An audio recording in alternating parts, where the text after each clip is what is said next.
Estamos de volta. Programa Livremente com a doutora Rose Cabral. E hoje nós estamos aqui com o doutor Carlos Henrique de Aragão Neto, falando conosco, gente, lá do Piauí. Caramba, a tecnologia nos ajuda um bocado.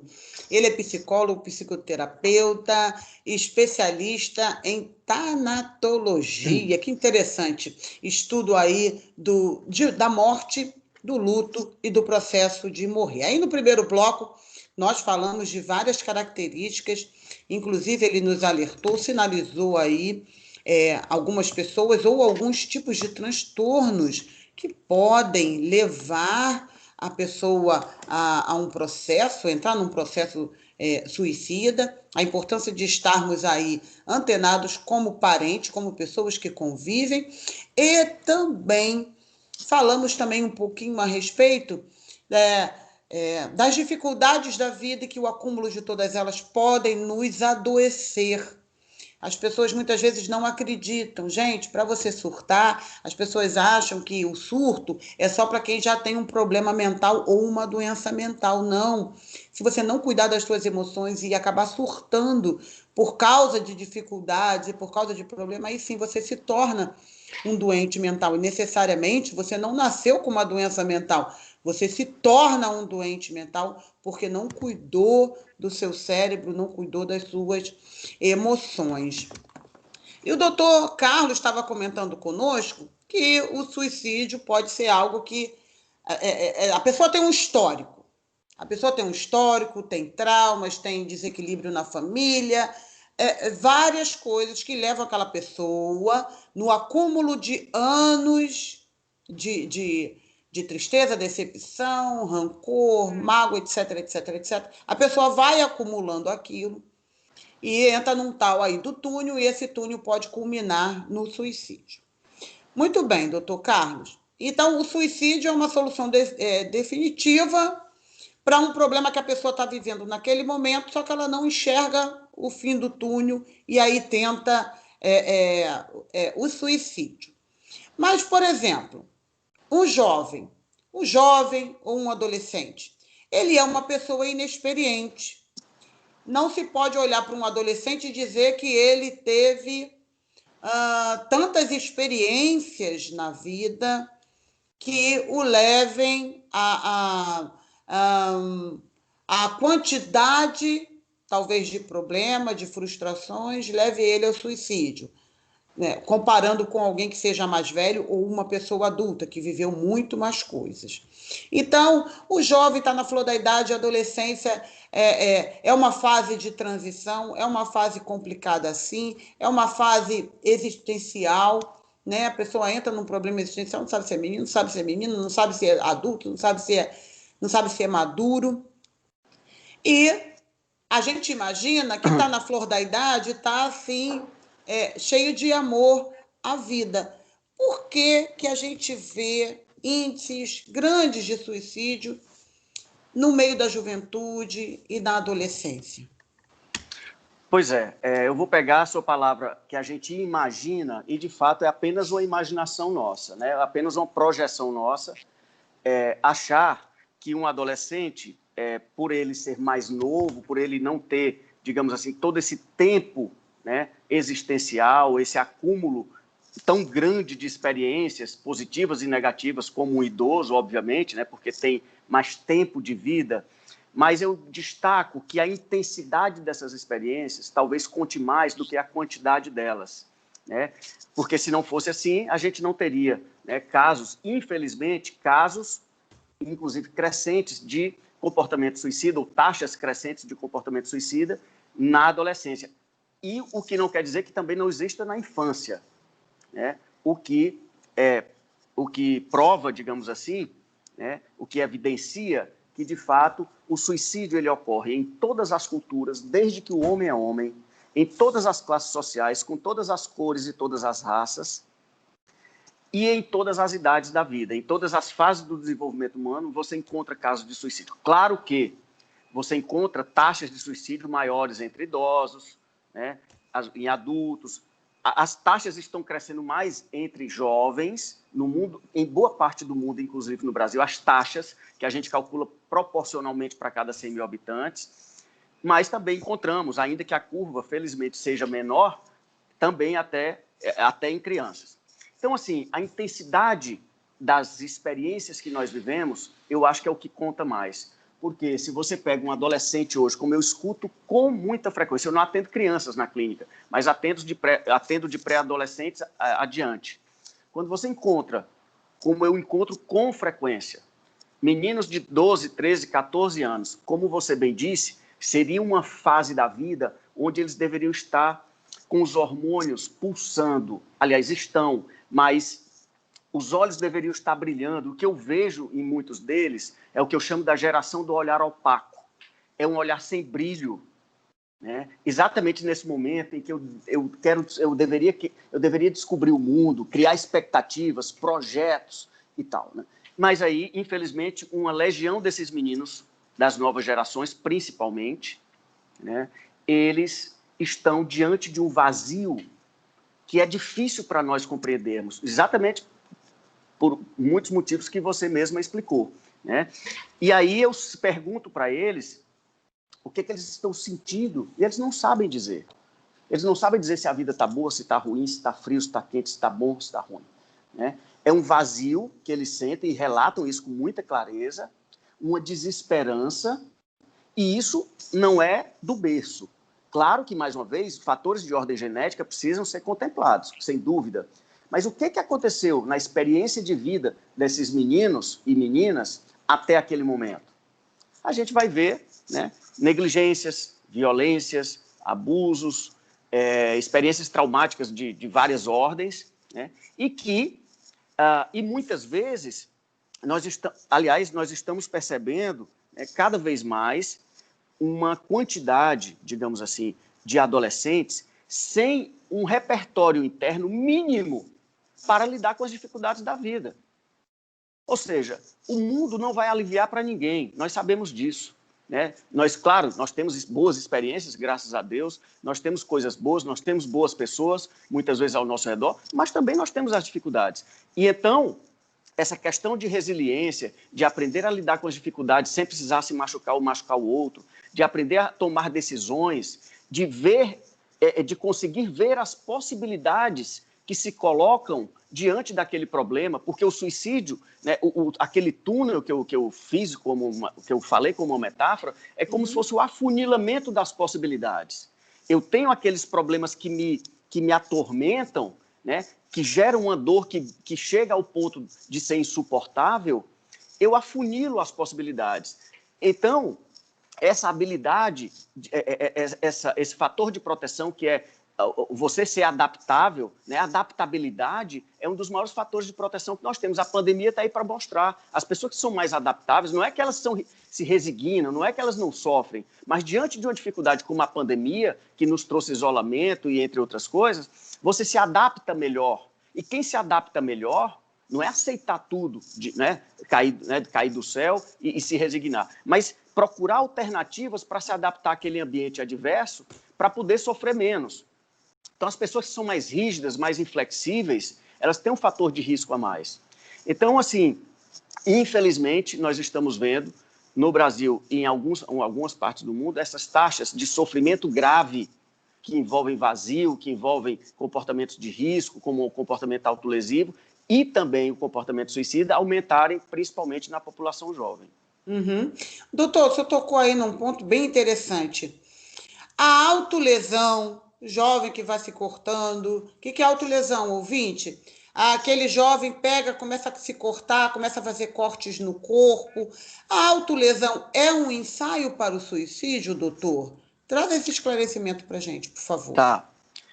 Esse é um tema que eu trabalho bastante, até porque é o meu tema de doutorado na Universidade de Brasília, que foi justamente a relação entre a autolesão sem intenção suicida e o comportamento suicida. Ou seja, quando eu falo de autolesão ou autolesão sem intenção suicida, que no Brasil a gente conhece como automutilação, é um comportamento no qual alguém causa um dano em parte do corpo, normalmente o corte, como você citou, mas o corte é apenas um dos métodos, tem catalogados mais de 22 métodos aí pela ciência de formas de autolesão, mas o corte, sem dúvida alguma, é o mais prevalente tanto no Brasil como fora.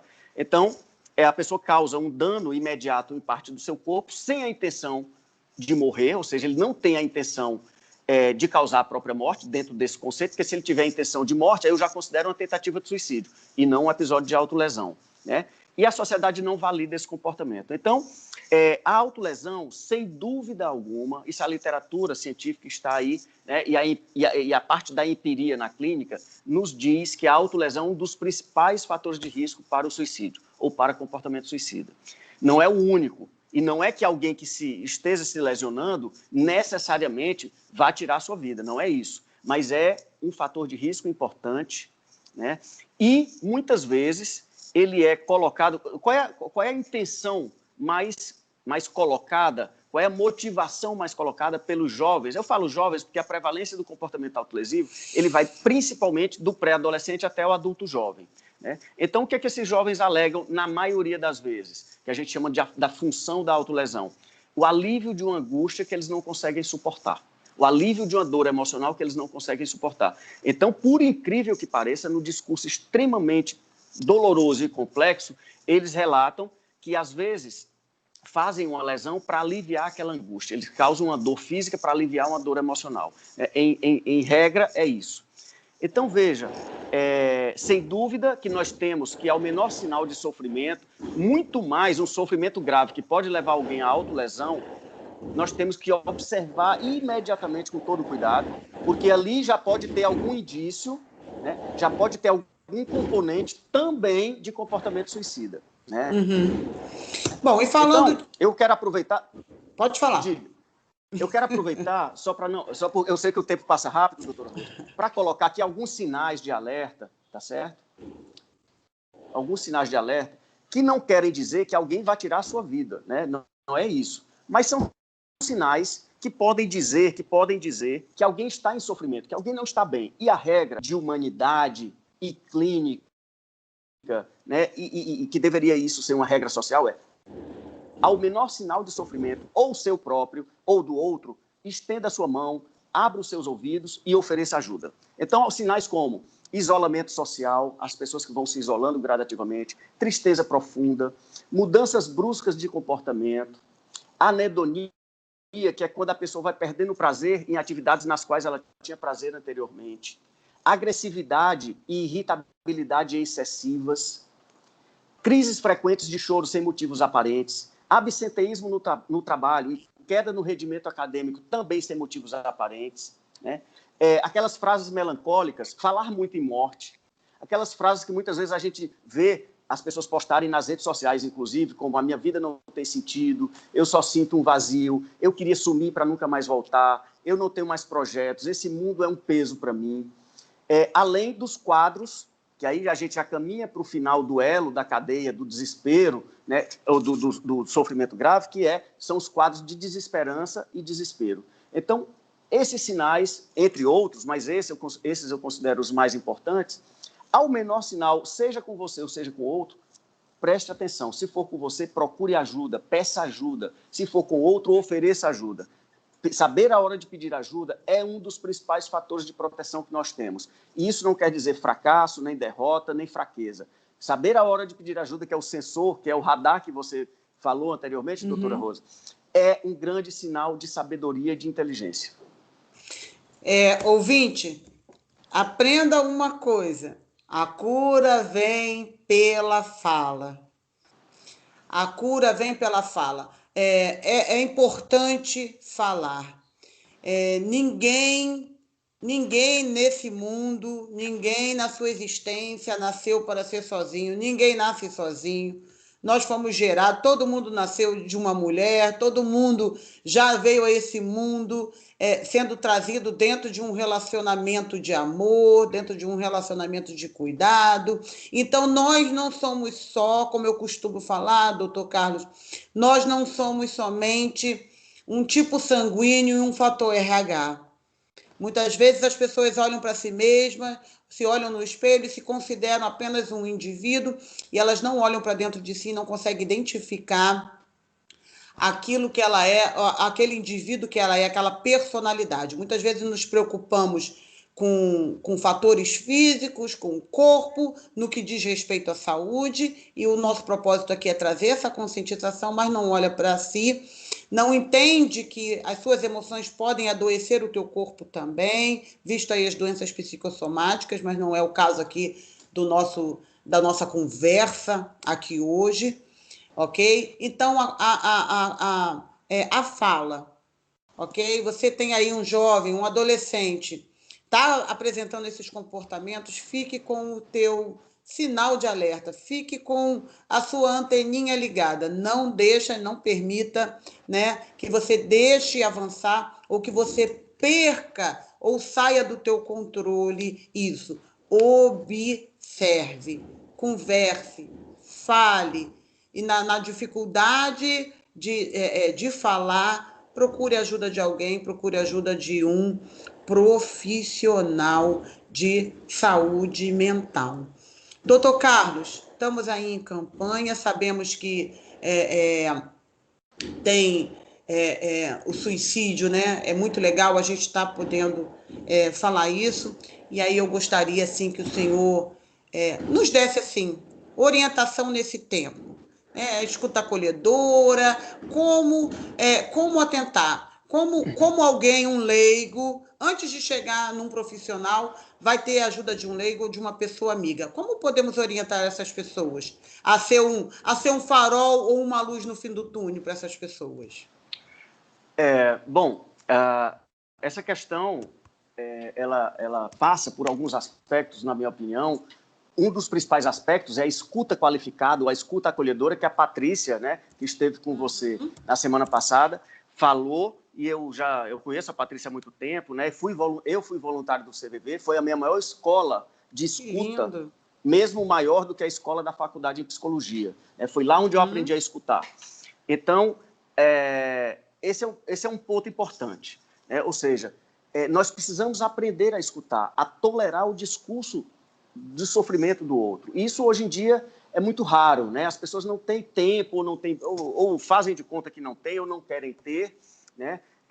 E aí, como você disse, a questão da fala, você facilitar a expressão das emoções, dos sentimentos, dos afetos e das dores do outro é um dos principais passos para a elaboração desses problemas, seja em casa, seja na igreja, seja na clínica, né? Então, cada coisa no seu lugar, né? Então, assim, eu falei desses sinais, à medida em que você se coloca à disposição para escutar, esse, para mim, é o principal passo para a criação do vínculo. O vínculo é a palavra-chave nessa história. Porque sem um vínculo sólido, as relações não prosperam. Nenhuma relação prospera. Nem profissional, nem pessoal, nem afetiva, nem clínica, nem relação terapêutica. Eu preciso de um vínculo mais sólido. E, para mim, o vínculo ele começa a crescer, a ficar mais sólido, à medida em que eu tolero, né? Que eu tolero você e que você me tolera. Que a nossa relação passa por uma questão de nós nos respeitarmos, escutarmos uns aos outros, né? E, quando necessário, ajudarmos. Então, veja, esse é o primeiro passo. Esses sinais que eu falei, que quando a gente observa, está na hora da gente prestar mais atenção ainda, e qualquer comportamento de risco, na minha opinião, requer imediatamente a atenção de um psiquiatra e de um psicólogo. Claro, isso não prescinde o cuidado da família, porque isso é um tratamento sistêmico, entendeu, doutora Rose? É um tratamento sistêmico. Eu preciso da família, eu preciso da igreja, se a pessoa tiver uma fé, eu preciso da escola, mas, nesse momento de comportamentos de risco já instalados, eu preciso necessariamente, mais uma vez, no meu entendimento, da dobradinha de saúde mental envolvendo psicólogos e psiquiatras. Só o psicólogo, na minha opinião, não é suficiente, e nem só o psiquiatra com os remédios também é suficiente. O ideal é que quanto mais nós montarmos esse quebra-cabeça, envolvendo amigos, envolvendo toda a rede de apoio, inclusive de saúde mental, aí sim a gente fica mais forte, né? Nós ficamos mais fortes, e essa pessoa tem mais chances de sair daquele quadro, muitas vezes já de desesperança e desespero. Então, eu acho que é uma coisa por aí. Eu acho que nós não temos fórmulas mágicas, sabe? Aquelas coisas acadêmicas tão elaboradas. Eu acho que passando por esse princípio até de humanidade, de eu observar o outro com um pouco mais de carinho, com um pouco mais de atenção, e também me observar, né, porque também, como você disse, é uma dificuldade, muitas vezes, a gente fazer essa viagem adentro. Né? A gente está preocupado o tempo todo com o exterior, que as nossas soluções vêm do exterior, nossas soluções não virão do exterior. Isso é papo furado, na minha opinião, tá certo? A mudança sustentável vem de dentro para fora. É claro que se eu passo no Enem, se eu ganho na loteria ou qualquer coisa, né, que vem de fora, isso pode me ajudar, sem dúvida alguma, né? Mas a mudança que se sustenta é a que vem de dentro para fora. Daí nós precisamos reconhecer os nossos sentimentos, pedir ajuda quando necessário. Todo esse envolvimento, né, que eu tentei colocar aqui em linhas gerais, parece que o tempo é longo, mas acaba sendo curto, né, doutora Rose? E mais uma coisa, só para fechar essa minha parte. Para mim, um dos principais medidores de boa qualidade de vida é a qualidade das nossas relações.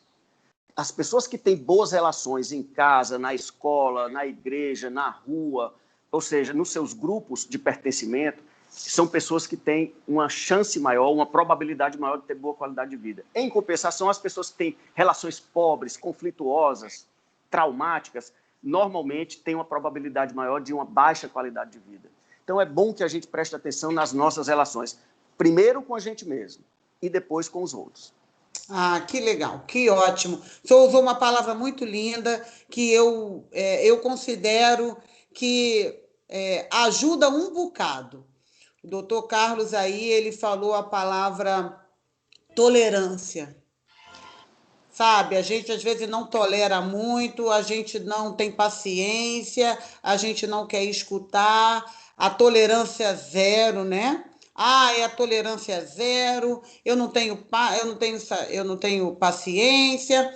Então, entenda que como é importante exercitarmos essa tolerância. Você que é pai, você que é mãe, você que tem jovem, você que tem adolescente em casa, tá? De repente aí num caso como de automutilação, eu quis tocar nesse ponto também, porque atendo pessoas que têm filhos que estão passando por essa situação, e aí esse vazio existencial, esse vazio da juventude. Ah, você que é pai, você que é mãe, por favor, atente, ensine valores, não crie o seu filho dentro de uma redoma de ilusão. Crie o seu filho, prepare o seu filho para a vida adulta, para a realidade. Chame o seu filho à responsabilidade. Ok? Olha, eu sempre digo que passa muito rápido, ninguém Doutora Rose, pode me falar. dê só a chance de dizer algo que eu não falaria, mas pegando aqui, talvez não lembrasse, mas que é uma coisa que eu gosto muito de falar, que eu vim observando ao longo da minha vida. Para mim, prova de amor com os filhos é criá-los para autonomia. Para mim, o resto é papo furado. Né? Papo furado no sentido de eu criar o meu filho com super proteções, achando que eu vou protegê-lo do mundo, achando que eu vou privá-lo das frustrações. Na minha opinião, isso é um desserviço. Né? Claro que eu não estou dizendo que as pessoas fazem isso por maldade. Claro que a gente tenta fazer, todo mundo ao seu jeito, o melhor para os nossos filhos. Mas, para mim, prova de amor concreta com os nossos filhos é criá-los para a autonomia. Óbvio que essa autonomia ela é gradativa. Você não vai dar autonomia para um adulto que você dá para uma criança. Mas, a cada momento da vida, a gente trabalhar com esses meninos para que eles possam encarar as dificuldades, para que eles possam lidar com as frustrações, desenvolver resiliência, trabalhar com essas possibilidades de resolver conflitos, de tomar decisões, sempre dentro, né, da capacidade cognitiva dele, mas, para mim, repito, prova de amor é criar os nossos filhos para a autonomia.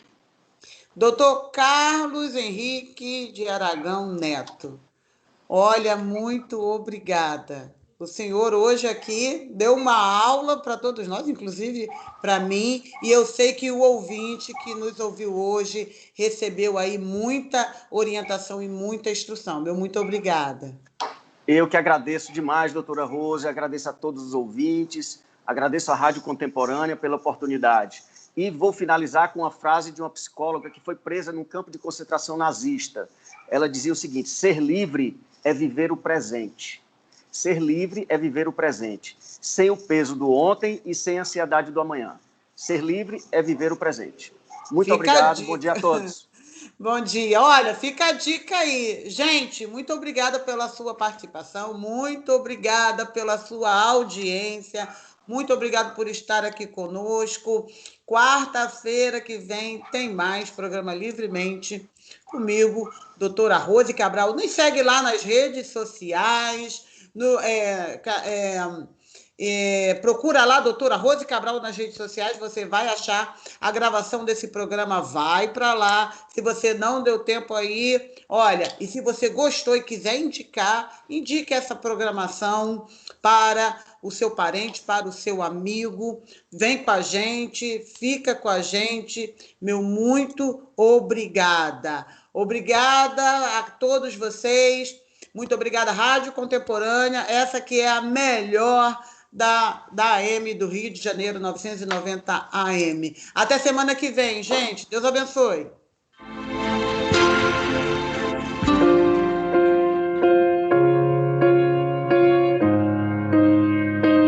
Você acabou de ouvir o programa Livremente, com a doutora Rose Cabral, pastora, psicanalista e terapeuta. Um programa idealizado para auxiliá-los na manutenção da saúde física e mental. Aguardamos você, querido ouvinte, na próxima quarta-feira, das 9 às 10 horas da manhã. Apoio Ministério Beit Nevim, Casa dos Profetas. Até lá!